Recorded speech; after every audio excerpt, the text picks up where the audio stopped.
No Evangelho comentado de hoje, nós vamos tratar do capítulo 9 do Evangelho segundo o Espiritismo, que tem por título Bem-aventurados que são brandos e pacíficos. E hoje, juntamente com Daniel, nós vamos tratar da afabilidade e da doçura. Daniel, eu gostaria que você traduzisse em palavras simples e no entendimento da doutrina espírita, em dois momentos, o que é afabilidade e o que é a doçura, no sentido que Jesus queria que nós entendêssemos. Essa questão, elas estão praticamente interligadas. Quem é afável, normalmente, é uma criatura também portadora de docilidade, né? Doçura, né?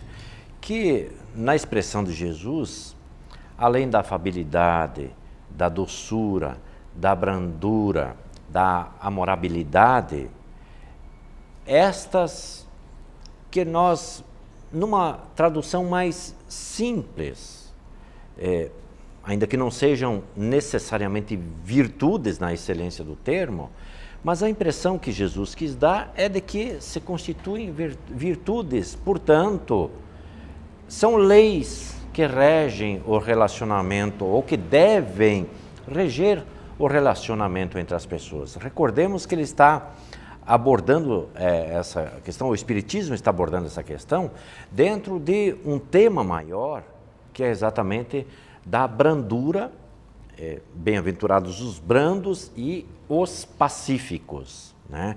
Então a docilidade, né, ela tem essa conexão exatamente com o ser pacífico, aquela criatura que já venceu aqueles ímpetos interiores que o condicionam em graus mais inferiores, sob o ponto de vista das manifestações de ordem espiritual, né? Essas criaturas são aquelas que se apresentam, mesmo nas horas mais difíceis, naquelas situações mais agudas, sempre calmas, serenas, confiantes, né? Porque sabem que efetivamente nem a violência, nem a perturbação são capazes de resolver as dificuldades que eventualmente se apresentam. Então, a confiança é um traço característico das pessoas que são afáveis, que são dóceis, que são brandas,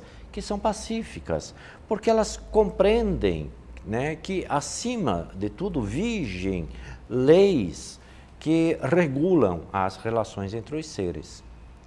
Então, em linhas gerais, nós podemos dizer que a criatura que é afável, que é dócil, ela está conectada com padrões vibracionais que não é do cotidiano da nossa sociedade. Porque a nossa sociedade, Valdecir, ela se caracteriza ainda por porções de violência bastante representativas.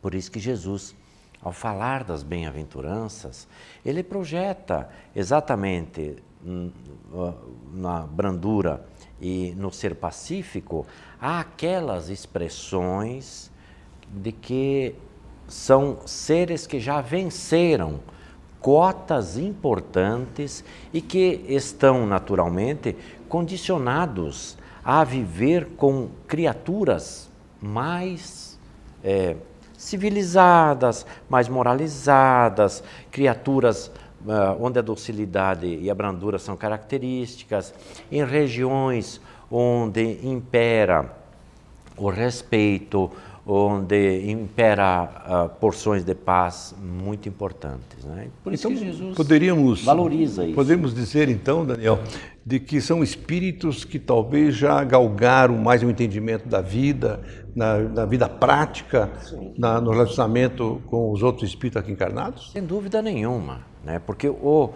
traço da violência é característica de espíritos mais embrutecidos, né? Aqueles que saíram dessas fases do embrutecimento, né, venceram porções importantes. E aí, como eles conquistaram isso, naturalmente que não foi de um dia para o outro, né? Isso foi um processo de aprendizado.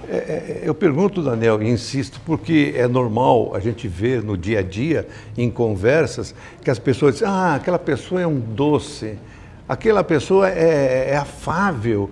Então, quer dizer, já nos remete a um sentido de uma, vamos dizer assim, entre aspas, uma superioridade espiritual. São traços característicos de superioridade. Porque, e aí a gente, quem sabe, contextualize o adágio popular, né, que em terra de cego, quem tem um olho é rei, né? A gente transporta esse entendimento, ainda que simplório, mas ele tem o seu valor, no sentido de que, em meio à violência, quem é brando e é pacífico é porque ele naturalmente já compreendeu, né, certas regras de ordem espiritual que eu coloco numa posição de convivência muito mais fácil. E, naturalmente, quem vence a violência em si, ele naturalmente se assemelha muito àquele dito de Jesus, de que se alguém te ferir numa face, apresenta a outra, né? Agora, ele nos diz também, que a gente lê nos evangelhos, de que os brandos e os pacíficos herdarão a terra. Então, vamos falar um pouquinho sobre isso, para que a gente tome assim, aquele consolo que poderemos ainda ser brandos e pacíficos. Né? Pois é. Veja, quando Jesus fala da bem-aventurança, ou seja, é alguém que é colocado num pedestal diferenciado, né? Pelo fato de ser brando e de ser pacífico. Ou seja, são situações que se entrelaçam, né? Ou seja, aquela criatura que não é violenta. Mas é uma conquista dele, desse espírito, sem né? dúvida não nenhuma. foi lhe dado isso. Não. E outra coisa, veja, a Terra ela é um educandário divino, né? Ela possui uma destinação. Na medida em que nós vamos evoluindo, é natural que os espíritos mais embrutecidos, mais violentos, pela natureza do processo evolutivo, porque todos estamos afetos à lei de progresso, nós vamos nos melhorando, né? Mas também passa a se constituir em morada de espíritos que também já desenvolveram em outros locais, né, a brandura e a pacificação em si mesmos, né, para que eles possam impregnar a sociedade destes valores, né. Observemos Mahatma Gandhi, por exemplo, né, possuía a brandura, né, dentro de si, era incapaz de um processo agressivo, né. Tanto é que ele desenvolve toda uma filosofia, né, todo um arcabouço ideológico em cima da não violência. E exemplificando, né, e vivendo. Perfeitamente. Né? Ainda que tenha perecido por conta de um ato violento, mas não surgiu e não saiu dele, não fora ele que provocara o ato violento. Né? Então, a criatura, ela demonstra exatamente a condição de ser pacífica, alijou de si a violência. Né? O próprio Cristo, né, Daniel? Não, ele é o exemplo máximo, né? E outras criaturas também, né? Mesmo que tenham sido vencidas fisicamente pela violência, mas deixaram um legado importante a ser seguido junto à humanidade. Então, quando Jesus diz assim que os mansos, os pacíficos herdarão a terra, é porque exatamente na destinação do planeta Terra, como em outros orbes também, a destinação de ser a morada de espíritos já pacificados. Né? Então, essa é a proposta de Jesus, no sentido de que nós também construamos sociedades onde a paz reine. Por isso que nós podemos contribuir valorosa e decididamente para que essa edificação aconteça a partir de nós, a fim de que a sociedade beba dos nossos exemplos. Os nossos exemplos, né?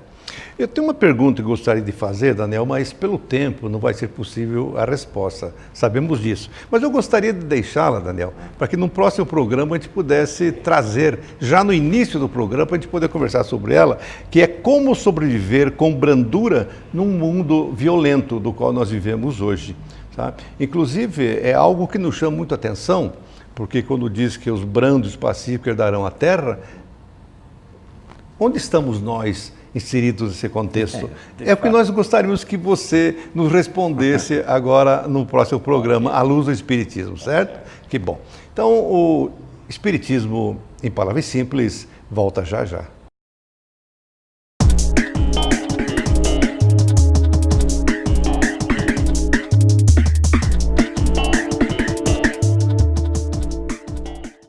Olá, bem-vindo ao quadro Espírito Jovem. Alma Assertiva, de Allan Kardec, um conjunto de perguntas brilhantes e inteligentes que procurava extrair do ensinamento dos Espíritos todo um conjunto de conceitos. Trata-se de dos capítulos de O Livro dos Espíritos, da Lei do Progresso, tratando da evolução, a nossa evolução, como uma lei inexorável.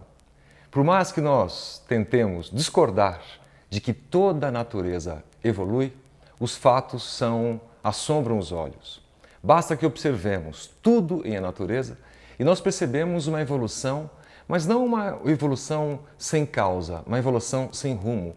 Nós percebemos uma evolução num sentido, numa direção específica. As coisas evoluem para melhor, se adaptam e evoluem para melhor, em todos os reinos da natureza.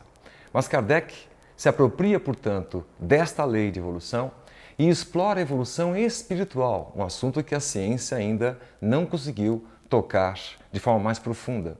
Então, além das questões todas materiais que estão sujeitas a essa mesma lei de evolução, todos nós progredimos materialmente falando, o corpo, as espécies, a própria natureza em si, como aplicadas no nível ou ao nível espiritual. Nós, a nossa consciência, a nossa intimidade, nós fluímos em direção à evolução. Nós temos uma direção que não é ao acaso. As coisas que fazemos têm consequências. O que causamos produz efeito. Aquilo que pensamos produz efeito, produz impacto. E se nós direcionarmos nossas ações, pensamentos e especialmente sentimentos nessa mesma direção da natureza, ou seja, num sentido de que evoluímos todos para melhor, nós vamos entender o mecanismo divino da própria perfeição. Entender com essa diferença, né? Na nossa pequenez ainda, essa compreensão do mecanismo de Deus basicamente está restrita ou ainda circunscrita nas frases do nosso Mestre Jesus: sede perfeitos como é perfeito o vosso Pai Celestial. Mas a ciência vem dando contribuições significativas para amparar esta tese. Não só no sentido material, mas também nesse sentido espiritual. A biologia está dando mãos para a matemática e produzindo um enorme conjunto de novidades extraordinárias. Se os amigos se lembram, há um filme sobre a biografia, a história de Johnny Nash, um matemático brilhante e tão inteligente, que possuía as suas dificuldades no campo relacional, psicológico e até mesmo psiquiátrico. Um dos autores proeminentes da teoria dos jogos. Há uma cena no filme que retrata a sua biografia em que Johnny Nash discute com amigos dizendo: Adam Smith, o pai da economia moderna, está equivocado. Adam Smith dizia que cada um de nós buscamos a nossa satisfação pessoal e assim a humanidade evoluía e progredia a seu jeito, cada um de nós olhando para si próprios, buscando o melhor para cada um de nós mesmos. Johnny Nash desafia a tese de Adam Smith dizendo que ele estava equivocado.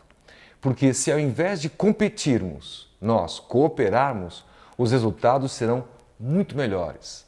A matemática, com seus números quase frios, contribuindo para o sentido da vida, onde nós cooperando, ou seja, amando fraternalmente, amando incondicionalmente, ajudando a quem possamos, estendendo as mãos, dando nosso tempo, doando dos nossos poucos talentos, mas para que as demais pessoas possam ser melhores e mais felizes, estamos dentro desta lei da natureza, né? Estamos aí de mãos dadas com a lei da evolução e com a lei do progresso. A ciência tem ido mais longe. Na Universidade de Harvard, um pesquisador, matemático e biólogo chamado Martin Nowak, tem provado, através das suas ciências e pesquisas, de que a cooperação foi e ainda é fundamental para a evolução do ser humano. A evolução da própria natureza em todos os reinos, diz ele, desde as primeiras células até o Homo sapiens, é a história da cooperação e não tão somente, como achávamos, da competição entre as espécies. Martin Nowak vai tecendo alguns exemplos e classificando os tipos de cooperação. Por exemplo, nos permitam ler algumas delas. Ele chama de reciprocidade direta, quando, ao sermos ajudados por alguém, e isso vale para todos os reinos da natureza, nós buscamos retribuir a ajuda àquele a quem nos ajudou. Ele dá um exemplo muito interessante dos morcegos hematófagos. Os morcegos saem caçar à noite em bandos, e cada um deles buscando o seu próprio alimento. Se porventura um morcego não consegue alimento, quando eles retornam, aquele que não conseguiu alimento busca entre os seus companheiros, seus pares, alguém que possa doar um pouco do excesso do alimento que havia caçado. O morcego que doa alimento para esse primeiro, se numa outra situação, no outro dia, ambos saem caçar novamente, aquele morceguinho que não conseguiu alimento e que teve o alimento emprestado pelo companheiro, se desta vez a situação se inverte, aquele que não tinha agora tem e aquele que cedeu não tem, eles se reconhecem no meio dos milhares de morcegos que habitam as cavernas e trocam a gentileza, trocam o favor. Está aí um tipo de cooperação em a natureza que nós sequer imaginávamos. Nowak vai mais além. Chama de seleção espacial, espaço. E dá um exemplo também no reino da natureza dos fungos. Dizendo ele, em experiências de laboratório, com dois tipos de fungo, e grosseiramente aqui explicados por mim. Um deles, que não trabalha muito, prefere se apropriar do trabalho e do alimento que os outros fungos acabam gerando e produzindo. E esse segundo grupo de fungos trabalhadores, que produzem, que retiram da natureza o seu alimento, que produzem, processam e expelem na própria natureza o resultado do seu trabalho. Muito bem, esses fungos que não trabalham muito, que roubam, entre aspas aqui, o alimento daqueles que produzem, acabam no ambiente do laboratório ficando em maioria, né? Eles não trabalham e vão consumindo o trabalho dos outros fungos que operam e trabalham mais. De tal maneira que há um momento que os fungos trabalhadores são minoria, vão se reduzindo. E os fungos que não trabalham, chamamos aqui de preguiçosos, acabam dominando o espaço. Mas neste momento, algo muito interessante acontece. Por estarem em pequeno número, os fungos trabalhadores já não produzem alimento para toda aquela gama de fungos que nada fazem. Assim, portanto, esses fungos que nada fazem vão ficando sem alimento e vão eles morrendo e dando lugar para os fungos trabalhadores, que lentamente começam a crescer e a dominar todo o ambiente. Resultado da experiência? Os fungos que trabalham, os fungos que geram os benefícios na própria comunidade, são eles que, no final da história, ou no final das contas, dominam o ambiente. É uma prova científica de que o bem domina o mal de forma bastante tranquila. Na sequência, ele cita parentesco. Parentesco é o seguinte, se você tem num rio 8 primos se afogando, numa situação hipotética, e 2 irmãos se afogando, você deve escolher entre um ou outro a qual deve salvar. Os irmãos possuem 50% do seu DNA, os primos, os 8, 12,5% cada um deles. O nosso instinto é salvar os 2 irmãos, pelo grau de parentesco que nós temos, apesar dos demais serem em muito maior número.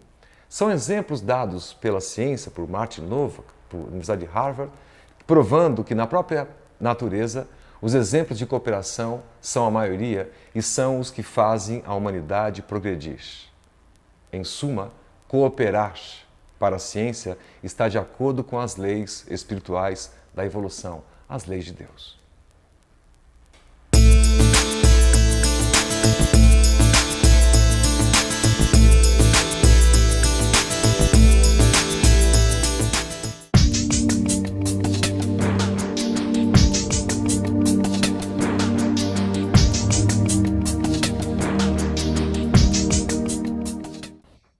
Temos falado em programas anteriores, neste quadro, da necessidade da busca do conhecimento, de sairmos da reclamação e caminharmos na direção do nosso progresso, buscando respostas, entendendo a vida com mais profundidade. Mas temos dito também que, para isso, Deus generosamente e misericordiosamente nos oferece os recursos para o nosso desenvolvimento, para o nosso progresso. Temos falado que não estamos numa colônia de férias, estamos aqui para a busca do nosso aperfeiçoamento. E Deus tem nos oferecido os recursos. Você já parou, já se perguntou se tem motivos para ser grato? Ou passa a vida reclamando? Ou passa a vida lamentando? Ou passa a vida reclamando das suas dificuldades, das suas aflições? Como é que você se comporta? Já parou para pensar que ao invés de reclamação deve ir atrás de respostas e também deve ser grato? Principalmente e evidentemente a Deus. A gratidão é o sintoma dos mais elevados, dos mais significativos de que estamos produzindo na seara divina. Lembrando a parábola do semeador. É aqueles que estão produzindo. A gratidão é o principal sintoma de que estamos a caminho, porque estamos percebendo a finalidade de estarmos encarnados na Terra, ou reencarnados, a finalidade de estarmos aqui e que estarmos aqui é uma dádiva divina. Portanto, temos que ser gratos a Deus. Se nós pararmos para pensar, alguma coisa nos pertence?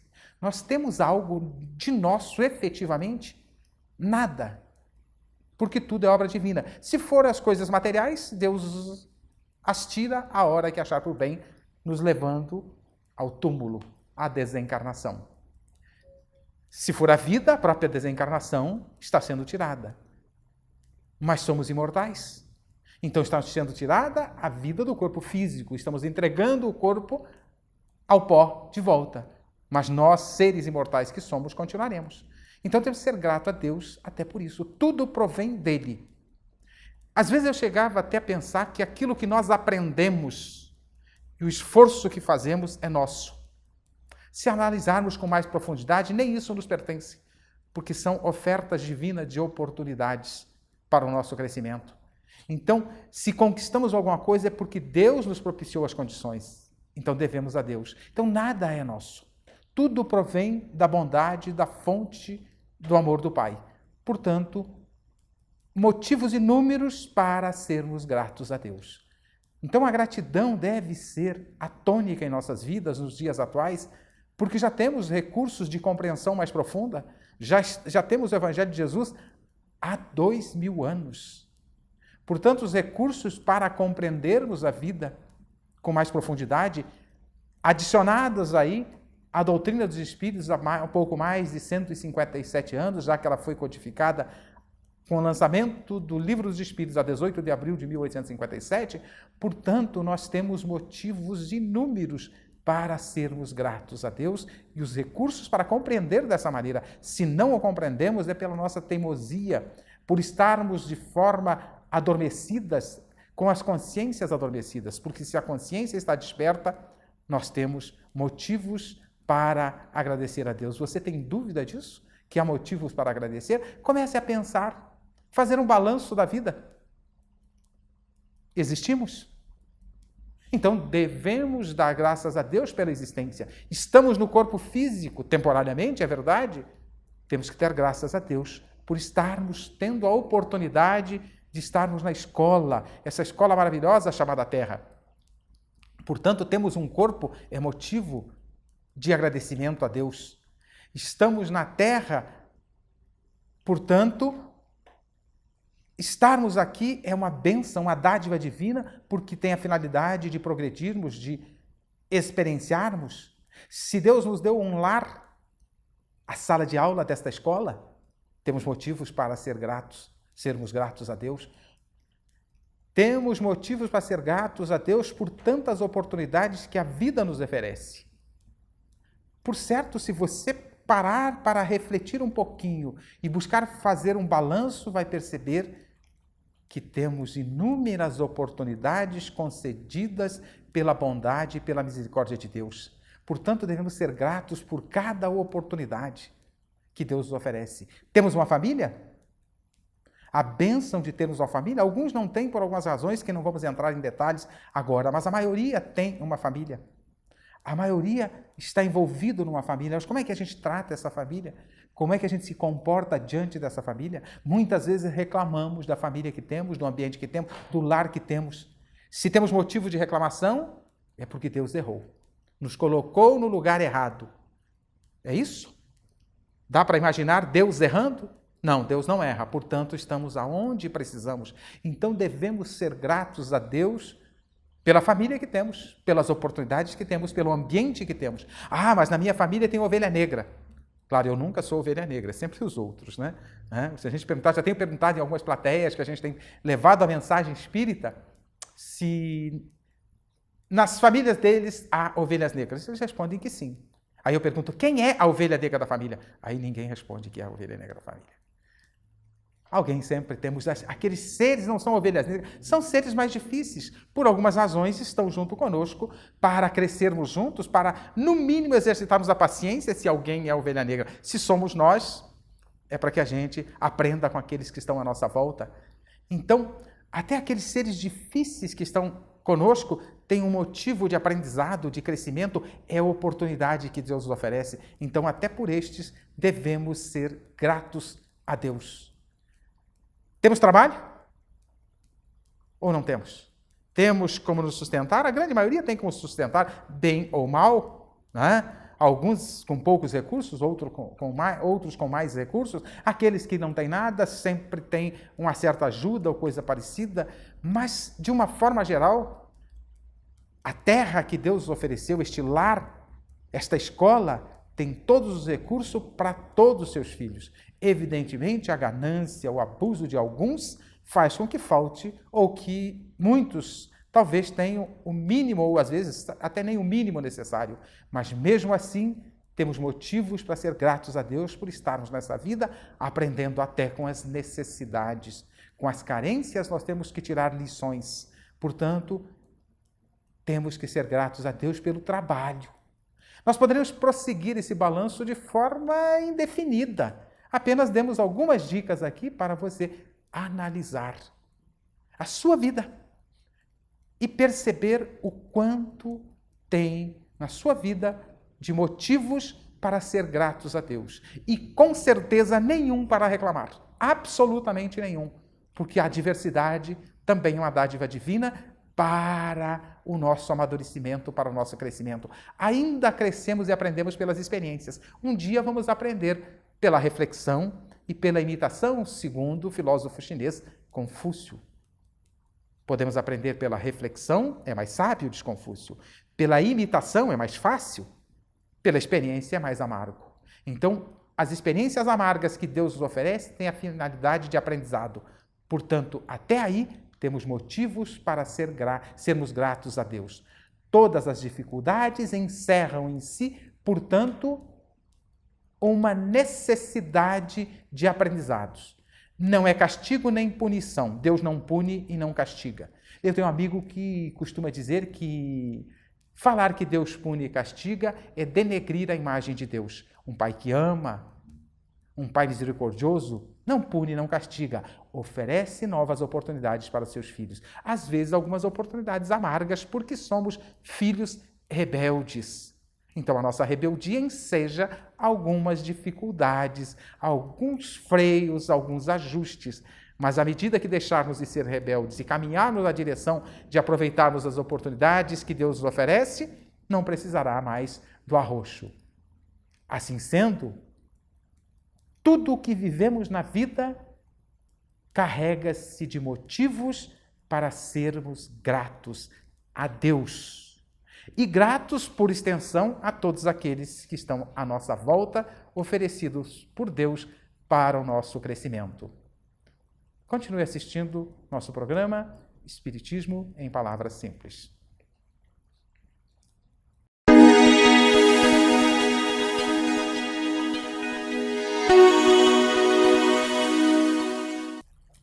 Olá, amigos. Esse é o nosso quadro O Consolador. Nosso fraternal abraço rogativas a Deus por todos nós. Nós gostaríamos de conversar um pouquinho hoje sobre o arrependimento. Mas para construirmos uma ideia do que a doutrina espírita nos apresenta sobre esse tema, precisamos apontar que na questão 621 do Livro dos Espíritos, o mestre leonês Allan Kardec pergunta aos espíritos, onde está escrito as leis de Deus? E os espíritos superiores respondem que está escrito na consciência. Portanto, nós, mesmo criados simples e ignorantes, temos as leis de Deus em nossa consciência. Conforme nós vamos nos adiantando, que estamos submetidos à lei do progresso, nós vamos processando o conhecimento entre o bem e o mal. E por mais que muitas vezes alguma coisa queremos ignorar ou ignoramos, no fundo do nosso íntimo, na nossa intimidade, alguma coisa que nos aponta, que diz a nós que não está bom, que não está bem, que o nosso feito, as nossas escolhas, a nossa atitude nos traz um mal-estar ou realmente um remorso profundo. E esse remorso, não vindo a oportunidade do arrependimento ou não vindo o arrependimento e a oportunidade então de reparar, ele pode nos causar diversos traumas da alma em que nós estaremos fadados a novas vidas a reparar desta maneira, muitas vezes através da dor. Porque quando o espírito está obstinado no mal, sem se permitir o reconhecimento do desatino, sem se permitir pelo orgulho que ele possui, sem se permitir esse exame de consciência, esse sentimento que vem, o desejo profundo de reparar esse mal, ele então está submetido a uma lei que está tudo e todo submetido, que é a lei do progresso. E muitas vezes o progresso virá então pela dor. Então é importante nós entendermos isso. Os espíritos nos responderam, quando for questionado, se o arrependimento advém para o espírito, quando ele está encarnado ou, na maioria das vezes, quando ele está desencarnado. Os espíritos respondem que uma e outra situação pode nos ocorrer na vida terrena, de nós termos cometido um erro e nos arrependermos. Mas nós sabemos também que o espírito livre da matéria tem uma consciência muito mais ávida, que se processa muito mais as suas próprias escolhas. E aí advém muitas vezes o mal que ele sofre, Quando nos falam sobre isso, sobre o arrependimento, é preciso compreender que não basta só se arrepender, Porque alguns de nós, pelas primeiras religiões, ou mesmo no nosso passado, no nosso pretérito, tínhamos um entendimento que bastávamos nos arrepender, aceitar esse ponto de vista e bastaria para que o mal se desfizesse. Não, os espíritos nos explicam que o arrependimento é o primeiro passo para a reparação. É o primeiro ato num progresso que ele vai fazendo, mas que é necessário a reparação. E esta reparação vai se dar então na reencarnação, na Terra, na vida, na escola do mundo. Ele precisa fazer o bem aonde ele derrogou a lei de Deus, aonde ele praticou o mal, ou para quem ele prejudicou, ele precisa trabalhar no bem. Muitas vezes, esta pessoa, ou esta comunidade, ou esta família, ou o meio onde ele esteve, os irmãos podem estar perguntando, mas se essas criaturas não estiverem na Terra, estiverem no mundo espiritual? De qualquer forma, é o bem que precisamos fazer, Nós precisamos repor aonde nós desviamos as leis de Deus fazendo o bem, construindo um mundo melhor. E é interessante que os espíritos ainda nos falam com muita tranquilidade. Um livro chamado Céu e Inferno, ali nós temos várias colocações que foram perguntadas aos espíritos, então, no mundo espiritual, de como foi o seu retorno da vida corporal. Então, nós temos uma classificação de espíritos infelizes, de espíritos que estão em uma situação mais ou menos, de espíritos que estão vinculados ao mal, de espíritos felizes, né? De espíritos que são os completistas. Então, nós temos várias comunicações ali de espíritos perguntando, né, a eles como é que se encontravam após a sua desencarnação. E nós vamos verificar que o arrependimento estéril, ele não tem um valor profundo. Por que nós estamos falando isso? Arrependimento é arrependimento? Os irmãos poderiam perguntar. E aí nós vamos então conversar, essa é a nossa próxima jornada de arrependimento, sobre as questões de quando ele tem uma valia, de quando ele não tem, no nosso próximo programa. Nós vamos buscar aqui agora então, para deixar os nossos amigos estimulados a estar conosco no próximo programa, a prece, o efeito da prece também, que vamos abordar, sobre os espíritos arrependidos ou sobre os espíritos culpados no mundo espiritual.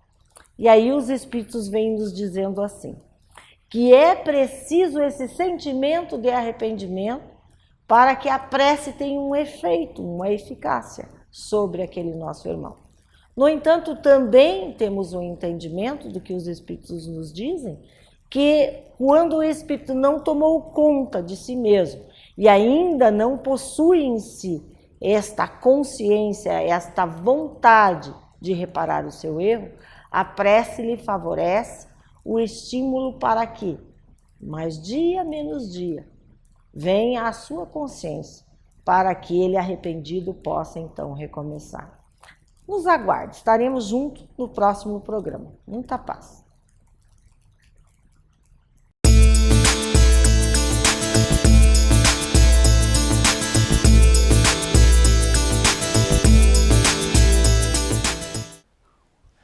Vamos iniciar hoje uma série de 3 abordagens sobre um tema bastante palpitante, bastante interessante para todos nós, é a depressão. Inicialmente, é importante que a gente saiba que essa expressão depressão vem do latim, que quer dizer depressione, significa queda de nível em todos os sentidos. É por isso que existe a depressão econômica, que é a perda de investimentos financeiros, a queda do nível da economia, a indústria passa a produzir menos, o comércio, consequentemente, passa a vender menos, e isso acaba produzindo o desemprego. Com o desemprego vem a fome, vem a miséria, vem a prostituição, vem os roubos, enfim, vem uma falência desastrosa para toda a sociedade que sofre o processo da depressão econômica. A depressão de solo nós conhecemos popularmente por buraco. Não deixa de ser uma depressão. A depressão política é quando há choques de partidos, interesses subalternos que jogam grupamentos uns contra os outros, prejudicando o bom desenvolvimento da política nacional, porque todo o país é uma instituição política e precisa trabalhar com harmonia. E a depressão política não permite, porque geralmente caminha na direção das agressões, da violência, que não conduz absolutamente a nada. Existe a depressão religiosa. Nós sabemos que hoje o materialismo avança assustadoramente, exatamente porque aumentou muito a crença na descrença. Ou seja, as pessoas estão cada vez mais acreditando menos nas religiões e em Deus. Quando a gente para observar esse último milênio, o segundo depois do Cristo, nós facilmente verificamos isso. As guerras das cruzadas, em 8 conflitos demorados, que consumiram 2 séculos praticamente, derramando sangue sobre o solo fraterno da Europa, da Ásia, do Oriente Médio, da África. Enfim, foram 2 séculos, de 1096 a 1291. Depois veio a Inquisição, em que as religiões, ou a religião dominante, passaram a confrontar os seus interesses com o da sociedade. E os considerados hereges eram presos, eram torturados, eram mortos em nome de Deus e do Cristo, que são os símbolos máximos de amor, de perdão, de tolerância. Mas tem a depressão psicológica, que é a que nos importa estudar a partir desse instante.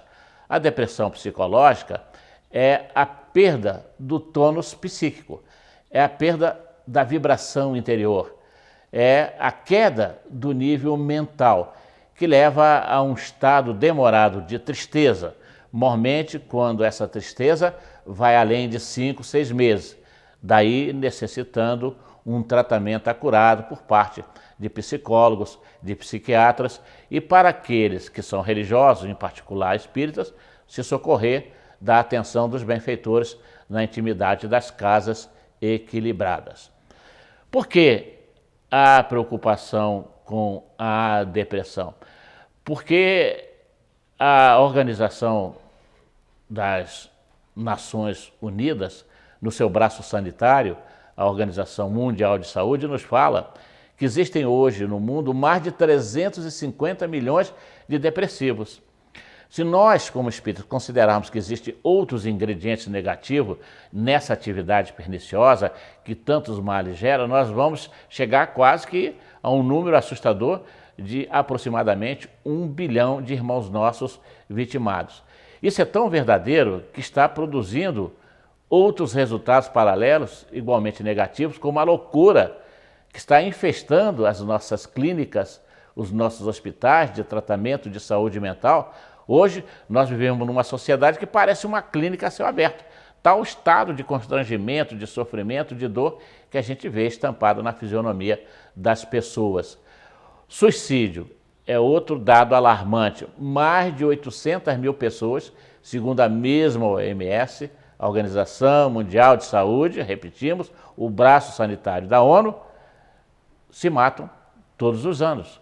800 mil suicídios todos os anos, repetimos, para mostrar a gravidade dessa questão. E essa mesma OMS vem e nos fala que a depressão hoje é uma doença séria e que daqui a 20 anos vai ser a mais séria de todas as doenças, a ponto de se tornar a doença mais incapacitante do ser humano. Segundo se supõe, daqui a 20 anos, no máximo 25 anos, lá para 2030, como eles falam, 2040, nós vamos ter a depressão tomando conta da sociedade humana.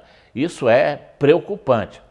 Foi por essa razão, inclusive, que Joana de Ângeles, a sábia benfeitora de Divaldo Franco, quando trouxe-nos o livro Entrega-te a Deus, em 2010, nos fala de pandemia depressiva. O que ela quis nos dizer com isso? É que existe a endemia, que é um mal localizado, é um mal regionalizado, é um mal que ocorre num determinado momento. A epidemia já é um mal espalhado, é um mal que atinge uma região maior. E pandemia, como chama a Joana de Ângeles, é um mal que se estende por todo o planeta, atinge praticamente toda a sociedade.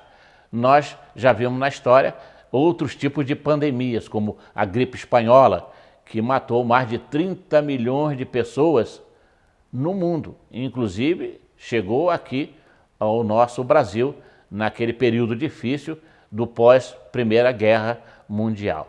Nós vemos assim, então, que a depressão é uma questão muito delicada, que precisa ser abordada, precisa sofrer a atenção das políticas públicas e precisa ter um apoio maior das religiões e dos religiosos. Mas, para isso, os religiosos precisam, acima de tudo, vivenciar o evangelho que Jesus nos trouxe na própria alma, porque não nos adianta estarmos ensinando o caminho para os outros se nós não seguimos esse próprio caminho, significa dizer que quando a gente ensina e não pratica, que a gente não acredita naquilo que a gente está ensinando.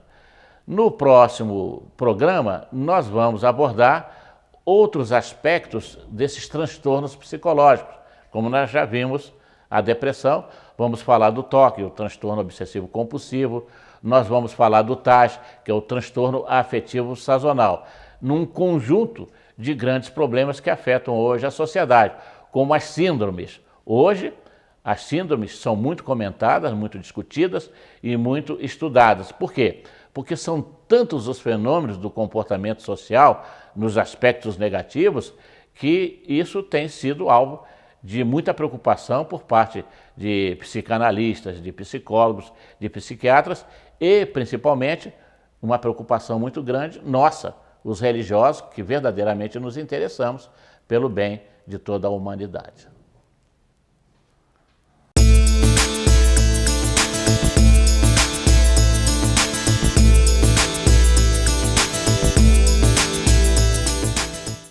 Prezado amigo telespectador, estamos de volta com o quadro No Entorno da Mediunidade, desse programa Espiritismo em Palavras Simples. No programa anterior, eu relembrei a iniciação de Kardec com os fenômenos mediúnicos que foram fundamentais para a codificação da doutrina dos espíritos. Dei ênfase no trabalho que resultou na obra No Livro dos Médiuns. Me fiz referência a uma obra anterior que ele havia trabalhado, uma espécie de iniciação, para depois publicar definitivamente o Livro dos Médiuns. E recomendei que todo aquele que se interessa em conhecer o assunto da mediunidade e do processo do seu desenvolvimento deve debruçar-se no Livro dos Médiuns, que é a grande enciclopédia e o grande manual de orientação desse processo de conhecimento e desenvolvimento da mediunidade. Tendo em conta que nós estamos fechamos 2014, né? Estamos iniciando uma nova era, eu quero fazer aqui hoje umas reflexões sobre o Espiritismo e a mediunidade, para que você possa decidir se você quer estudar, se você quer se aprofundar ou não nesse assunto, que é um assunto interessante e que quem tem essa vocação ou tem essa característica de mediunidade, se aprofundar, vai se sentir mais seguro e menos aterrorizado com fenômenos que possa estar vivenciando. A mediunidade é uma faculdade do ser humano. Nós vamos diferenciar a mediunidade do espiritismo, propriamente dito. Então, a mediunidade é uma faculdade do ser humano. A doutrina dos espíritos é uma filosofia, né, que tem caráter também científico pela pesquisa no campo mediúnico e de consequências morais. Portanto, ela não se confunde com a mediunidade. A mediunidade não é variável que depende da doutrina dos espíritos. Mas a doutrina dos espíritos, pelo seu próprio nome, doutrina dos espíritos, já deixa evidente que a sua codificação se deu através de questões e revelações que chegaram aos homens através da mediunidade. Então, a mediunidade não nunca dependeu da doutrina dos espíritos, porque ela existe desde que a alma existe na Terra, e assim a doutrina é dependente, ou foi dependente, e continua com as revelações que chegam com novos autores, novas entidades que trazem informações. Para aquele que está interessado em estudar a mediunidade, aqui vai uma dica, né? É possível, sim, estudar a mediunidade por si só. Pegar o livro, ficar lendo. Mas a melhor forma de estudo, né, é em grupo, pois o efeito da sinergia intelectual enriquece, dá um enriquecimento do estudo e amplia a capacidade de percepção das pessoas. Quando você interpreta, às vezes, uma questão e o companheiro do lado tem uma interpretação mais ampla, e aí, de repente, vocês juntam as duas e amplia essa possibilidade. Porque toda vez que a gente vai em uma obra dessa, que tem profundidade, a gente encontra uma resposta nova, um conhecimento mais profundo. Por isso, a repetição do estudo é importante. E se fizer em grupo é melhor. Porém, uma coisa eu digo, tentar o desenvolvimento da mediunidade, o exercício prático por si só, sozinho, não é uma boa ideia, não. Imagine que você tenha um potencial mediúnico já acelerado, um desenvolvimento você já percebe, você ouve, você vê sinais, alguma coisa, sente a influência, e daí você resolve, né, tentar desenvolver isso pegando o livro dos médiuns, lendo e fazendo prática sozinho. Pode ser que em um determinado momento, pela sua mediunidade, você fique sob o domínio de entidades, né, e de obsessores em que você não consegue se livrar, não vai ter ninguém para te auxiliar e vai ficar em maus lençóis. E tem gente que às vezes fica por isso. Então, o estudo pode ser individual, mas em grupo você ganha. E a prática tem que ser sempre num grupo equilibrado que possa te orientar no processo. A participação dedicada em programas especializados, com método e disciplina consistentes, que existem em muitos centros pelo Brasil, é a minha recomendação. Existem vários programas bem consistentes de estudo da mediunidade, que tem na base o livro dos médiuns, em vários centros espíritas pelo Brasil afora. Então esse é o melhor caminho para quem tem interesse em adentrar no assunto. Agora, um outro assunto, uma questão interessante. É importante que saber estudar a mediunidade, ou estudar a mediunidade, não é uma exigência do adepto da doutrina espírita, né? Então, não precisa ser espírita, ou ser um crente espírita, ou estar adentrando, assumindo esse compromisso espírita, para poder ter direito a estudar a mediunidade. Ela é livre para o seu estudo. Não há exigência de confissão religiosa ou de compromisso com o espiritismo para que a pessoa interessada estude e discipline a sua faculdade. Nós sabemos que outras seitas, outras religiões, né, outros cultos têm práticas mediúnicas que não têm nada a ver com a doutrina espírita. A doutrina espírita tem um método, tem um manual do Kardec que facilita em muito o entendimento. Portanto, a mediunidade, ela independe de qualquer crença, ela é um atributo do ser humano. É natural que o centro espírita é o melhor lugar para estudar a mediunidade. Por que ele é o melhor local?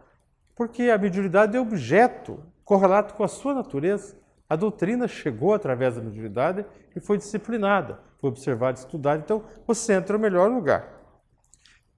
Porém, quando você engaja numa casa espírita para estudar a mediunidade, o melhor aproveitamento você vai ter se você conhecer um pouco dos princípios básicos da doutrina também, né? É por isso que alguns centros recomendam e pedem que antes, quando vai estudar a mediunidade, você tenha o conhecimento básico, principal da mediunidade não, da doutrina dos espíritos, que é muito mais ampla, né? Uma filosofia ampla, para que lá no estudo específico da mediunidade você possa entender melhor certos conceitos.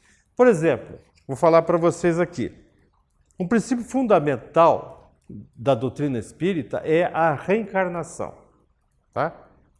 No mundo anglo-saxônico, em especial no Reino Unido dos Estados Unidos, a crença na reencarnação no meio espiritualista, e que tem manifestação mediúnica, inclusive, não é uniforme, não é geral. Mas a crença na reencarnação dá a aquele que lida com as entidades espirituais um recurso a mais, né? Veja por quê.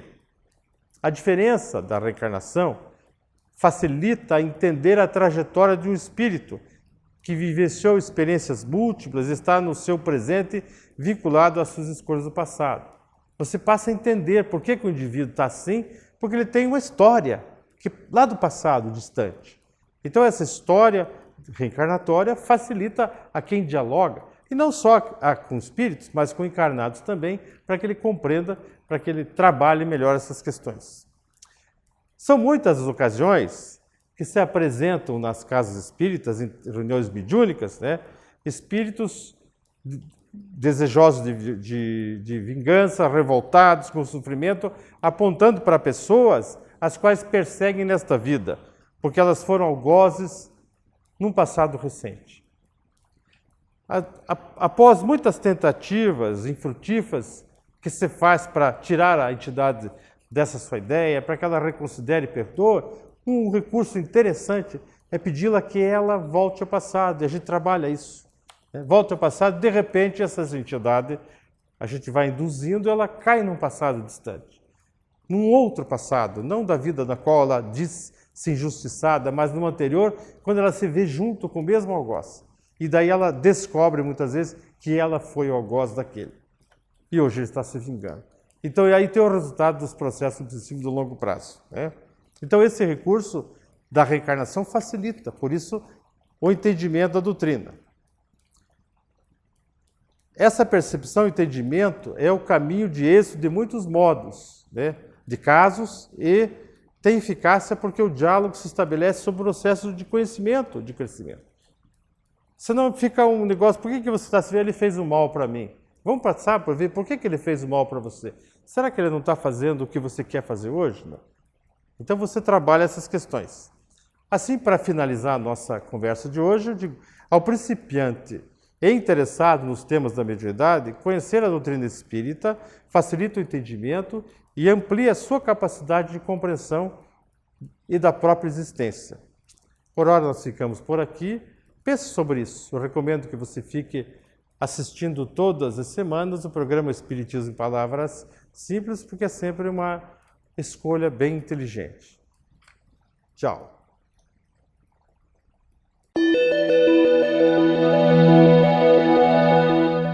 A Rejane Damasceno nos pergunta o que é preciso fazer para ser salvo. Basta crer para ser salvo, como ela nos diz, não vamos ler, que ouve muito nas rádios falando de salvação pela graça, pela simples aceitação verbal do Cristo.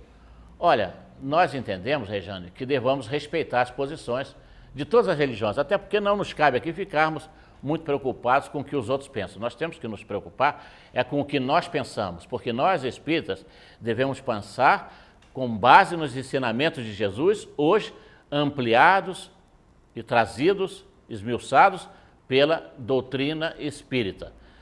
Nós não encontramos nada nos textos do Novo Testamento que nos fale em salvação, simplesmente da boca para fora.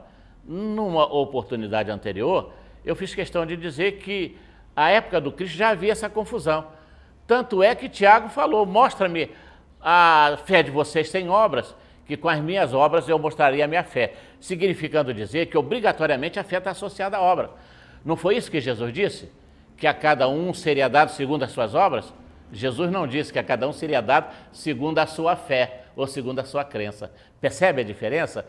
Obrigatoriamente nós temos que praticar obras no bem. É claro que a gente precisa da fé, isso é indiscutível. É claro que a gente tem que praticar o bem, isso também é inquestionável. Mas, acima de tudo, o que deve preponderar no nosso comportamento religioso é a nossa renovação espiritual para o bem.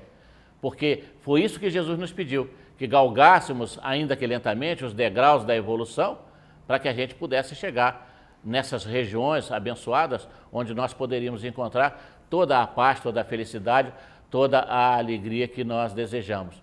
E é por isso que a doutrina espírita, então, nos fala que fora da caridade não há salvação. Caridade, como muito bem explicita o Evangelho segundo o Espiritismo, é a caridade material, é a doação de bom coração, do remédio, do agasalho, da bolsa de alimentação, enfim, de tudo mais que possamos dar aos nossos irmãos que sofrem.